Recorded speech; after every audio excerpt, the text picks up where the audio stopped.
Welcome to Animania Chronicles, where we dive deep into the captivating worlds of anime, dissecting stories, unraveling characters, and sharing our passion for all things animated.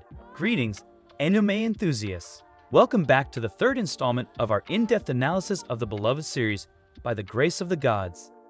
In this segment, we'll continue our exploration of Ryoma's enchanting world, where slimes reign supreme and adventure awaits at every turn.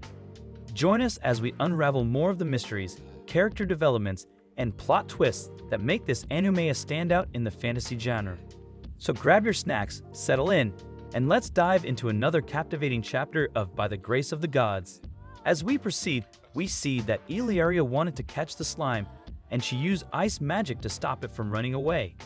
Then, Illyria held the metal slime in her arms, and she wanted to gift the slime to Ryoma. Ryoma was happy and thanked Illyria for the new slime.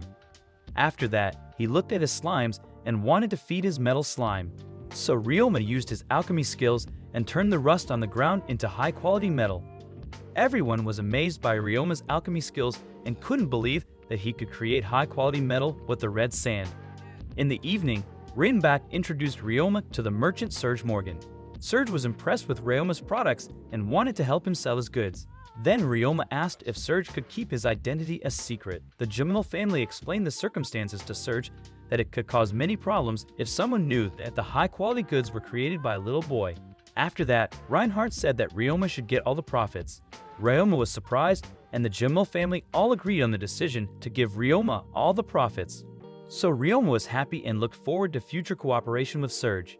In the days that followed, all adventurers were called to the guild, and the guild master told them that strong monsters were discovered in the mines. The guild master wanted everyone to help hunt the monsters. They prepared to wipe out the monsters in the mines the next day. Ryoma looked at his slime's abilities, and Illyria wondered what Ryoma was doing. Ryoma wanted to see what his metal slime didn't like, and he found out that his metal slime is afraid of acid. Then his slime turned into a ball, and while playing, the other adventurers wanted to pick him up. So Ryoma sent immediately his slimes back to his dimension home. Illyria told him to take care of himself on the mission. Following this, Ryoma and the adventurers went to the Gimel mine. Then they saw two different ways, so they split into two groups to destroy all the monsters in the mines. As they went deeper into the mine, Mia wanted to know how many slimes Ryoma tamed. He replied that he had already tamed over 4,000 slimes. The other adventurers couldn't believe that Ryoma could control so many slimes and were impressed by him. Then they encountered monsters, and Ryoma's group got into battle stance. They defeated the monsters with ease. Suddenly, they noticed more monsters, so Ryoma suggested to attack the bat monsters with his sound bomb spell. Ryoma then summoned a spell that attacked the monsters with sound waves. As a result, Ryoma managed to defeat all the monsters with just one attack, and they found a mountain full of dead bats. Then Ryoma summoned his sticky slimes and ordered them to eat the bats. After all the bats were decomposed by Ryoma's slimes, they decided to go back out of the mine. Suddenly, they learned that strong goblins were seen in the mines, which injured the second group of adventurers. The guild master had a plan. His plan was that all adventurers surround the goblins. Then the adventurers went back into the mine, and they lured the dangerous goblins. Mia was able to lure the goblins into Ryoma's trap. Followed by that, the goblins were dissolved in the whole trap with acid, and the survivors were defeated by Ryoma and the other adventurers with magic and poison darts. Meanwhile, other adventurers were in the middle of the mine, fighting against goblins. Ryoma and his group defeated many goblins, but they noticed their arrows were running out and more goblins were appearing. Ryoma tried to come up with a plan, but unfortunately, the number of injuries kept increasing. Sometime later, the goblins gained the upper hand, prompting Ryoma to devise a plan to defeat all of them with his slimes. He summoned over 4,000 slimes surrounding the strong goblins in a short moment. Using his sound bomb spell, Ryoma immobilized all the goblins and ordered his slimes to fight. Many goblins were defeated, giving the adventurers a chance to win. Guildmaster Wargen ordered everyone to support Ryoma, leading to their victory against the goblins. As they were about to celebrate, the goblin leader appeared, accompanied by giant goblins and hog goblins. Ryoma ordered his slimes to attack, and they won against all the strong goblins. After the fight, the slimes dissolved the goblins' remains, and Ryoma used his cleaner slimes to clean up the dirt left behind. Outside, Ryoma learned from monster researcher Lapin that his slimes had evolved. After the successful mission, all adventurers thanked Ryoma for his great support. On the way back, they learned more about the healing slimes and admired Ryoma's strength with his slimes. At night, Ryoma relieved Jeff, keeping him company. He reflected on meeting the Jumel family and the nice people he encountered. When dropped off at home, Mia cheered him on to start his own laundry. Ryoma shared his successful mission with the Jumel family, surprising them with the number of goblins in the mine. He expressed his desire to start his own laundry business, wanting to be independent.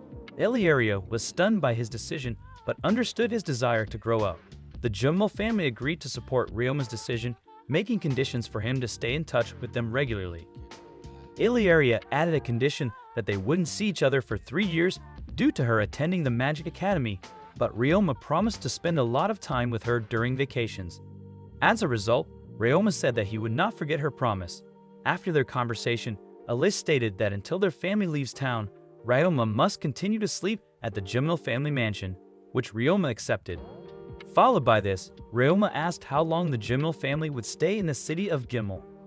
That's how Ryoma found out about the Grail frogs that could be made into medicine or armor. Reinbach explained they only appear at certain times of the year. Ryoma thought the Jumel family wanted to capture the Grail frogs, but Reinbach clarified they were targeting the Lemurin birds. However, Eliaria showed Ryoma pictures of the beautiful Lemurin birds. Following this, Ryoma was offered to go and look for Lemurin birds with the Jumel family. After that, Reinhardt inquired about Ryoma's plan to start his own business. Ryoma expressed his intention to continue doing quests as an adventurer and open a laundry with his cleaner slimes. The maids then mentioned that Ryoma's cleaning slime could remove all stains and do wonders. Reinbach decided to support Ryoma and asked Merchant Serge for help and advice. Reinhardt asked Ryoma to check the mines from time to time to prevent monsters from nesting there. The next day, Ryoma visited Serge and asked for advice on opening his laundry. Serge recommended Ryoma to register with the Merchant Guild for support. They drove to the guild house in a carriage, where Serge introduced Ryoma to Guild Master Galessa. Galessa liked Ryoma's business plan and showed him the registration forms and a cheap place to build a store. Later, Ryoma was surprised to find a perfect location for his shop and shared his decision with Eliaria. Serge offered to take care of the paperwork for a small fee and suggested hiring employees for the shop. He also introduced experienced managers to help Ryoma with his business. Construction work began, and Ryoma used his slimes to set up the foundation of his laundry quickly. With help from the Knights of the Jumel family, Ryoma's shop was completed in just a short time. Mia and other adventurers painted the wall with Ryoma, expressing their pride and excitement for Ryoma's laundry to open. Walana assured they would all be regular customers of his laundry, and Ryoma thanked them. After a few days, his shop, named Bamboo Forest, was completed. Eliaria suggested planting flowers to make the shop better, and they planted a flower bed together. In the evening, Eliaria expressed concern that Ryoma was working too much, but Ryoma assured her he didn't mind. He also mentioned his past hobby of making dolls and promised to give her a self-made doll in the future, which Eliaria looked forward to. Ryoma wanted to throw a party to thank all of his friends who had helped him so much. Suddenly, Ryoma decided to go to the church. He went there, and his soul was transported to the realm of the gods. Kufo greeted Ryoma, and he noticed that the other gods weren't there. Kufo told Ryoma that Lulusha was shopping on Earth and Gain was enjoying himself at an idol concert.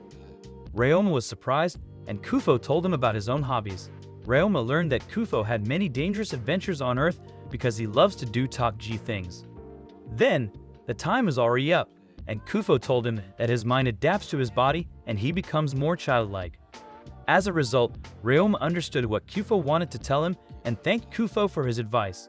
That's all for today. Stay tuned for the next part. Thank you for joining us on this journey through the vast realms of Nam. Don't forget to subscribe, hit that notification bell, and stay tuned for more thrilling reviews and discussions. Until next time, keep exploring the boundless wonders of anime with us.